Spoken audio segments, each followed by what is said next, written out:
ကျွန်တော်တို့ကဘာမြေပေါ်မှာလူသားတွေနဲ့ဝေဆုံးအထီးကျန်ဆုံးနေရာတစ်ခုရှိပါတယ်။အဲ့ဒီနေရာကိုတော့ Point Nemo လို့ခေါ်ဆိုကြပါတယ်။ Nemo ဆိုတဲ့စကားလုံးဟာလက်တင်ဘာသာအရဘယ်သူမှမရှိတော့လို့အဓိပ္ပာယ်ရပါတယ်။အမည်နဲ့လိုက်အောင်ပဲဒီနေရာမှာလူသူအရိပ်ရောင်လုံးဝမရှိပါဘူး။ဒီနေရာဟာတောင်ပစိဖိတ်သမုဒ္ဒရာရဲ့အလယ်ဗဟိုမှာတည်ရှိပြီးဘယ်ဘက်ကိုကြည့်ကြည့်အဆုံးမရှိတဲ့ပင်လယ်ပင်ကြီးကိုပဲမြင်တွေ့ရမှာဖြစ်ပါတယ်။ Point Nemo ကနေအနီးဆုံးကုန်းမြေကိုရောက်ဖို့အတွက်မိုင်ပေါင်း1450ကျော်ခီးနေရပါတယ်။ဒါဟာရန်ကုန်ကနေဘန်ကောက်ကို2ခေါက်ပြန်သွားသလောက်ဝေးပါတယ်။ထူးဆန်းတာကဒီနေရာမှာရှိနေတဲ့လူသားတွေနဲ့အနီးဆုံးမှာရှိနေတဲ့သူတွေဟာကမ္ဘာပေါ်မှာမဟုတ်ဘဲအာကာသထဲမှာရှိနေကြတာပဲဖြစ်ပါတယ်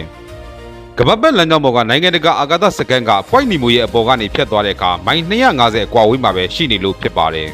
။ဆိုလိုတာကဒီနေရာကိုရောက်နေတဲ့သူဟာကမ္ဘာပေါ်ကတခြားလူသားတွေထက်အာကာသယာဉ်မှုတွေနဲ့ပိုပြီးနီးကပ်နေတာဟာတကယ့်ကိုအံ့ဩစရာပါပဲ။ Point Nemo ဟာအလွန်ဝေးလံလွန်းတဲ့အတွက်သင်္ဘောလိုင်းတွေလည်းဒီနေရာကိုဖြတ်တန်းနေမရှိပါဘူး။ဒါကြောင့်ဒီပင်လယ်ပြင်ဟာအမြဲတမ်းတိတ်ဆိတ်ငြိမ်သက်နေပါတယ်။ဒီနေရာမှာဇီဝမျိုးစုံမျိုးကွဲတွေလည်းအလွန်နှဲပါပါတယ်။သမုဒ္ဒရာရေစီးကြောင်းတွေရဲ့လဲပတ်မှုကြောင့်အာဟာရဓာတ်တွေဟာဒီနေရာကိုမရောက်ရှိနိုင်လို့ဖြစ်ပါတယ်။အစာရေစာချပါလုံးလာကြောင့်ငါးတွေနဲ့တခြားပင်လယ်သတ္တဝါတွေဟာ Point Nemo မှာရှင်သန်ဖို့ခက်ခဲကြပါတယ်။ဒါဟာပင်လယ်ထဲကသဲကန်နိုင်ရတစ်ခုလိုပါပဲ။ဒါပေမဲ့ Point Nemo မှာလူသားတွေဖန်တီးထားတဲ့အရာတစ်ခုတော့ရှိပါတယ်။အဲ့ဒါကတော့အာကာသယာဉ်တင်ကြိုင် Spacecraft Cemetery ပဲဖြစ်ပါတယ်။တက်တက်ကုန်သွားတဲ့ဂျိုရုတွေနဲ့အာကာသစကန်ဟောင်းတွေကိုကမ္ဘာပေါ်ကပြန်ချတဲ့အခါလူနဲ့ဝေးတဲ့ Point Nemo ကိုဥတီပြီးချလေရှိကြပါတယ်။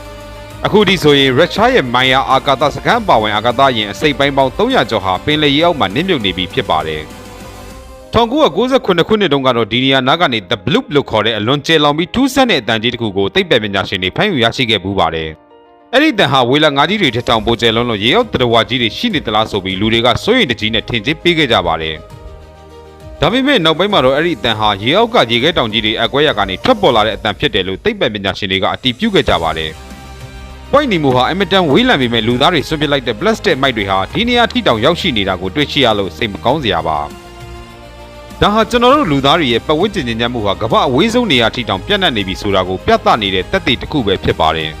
။ Point Nemo ကိုရှာဖွေတွေ့ရှိခဲ့တာကတော့1992ခုနှစ်မှာဖြစ်ပြီးကွန်ပျူတာနည်းပညာကိုအသုံးပြုပြီးတိတိကျကျတိုင်းတာခဲ့တာဖြစ်ပါတယ်။ဒီနေရာကိုလူသားတွေကိုယ်တိုင်တွားရောက်ဖို့ဆိုတာအလွန်ခက်ခဲတယ်လို့တွားရောက်ခဲ့တဲ့သူတွေဟာလည်းလက်ရှိုးရည်တွက်လို့ရလောက်အောင်အလွန်နှဲပါပါတယ်။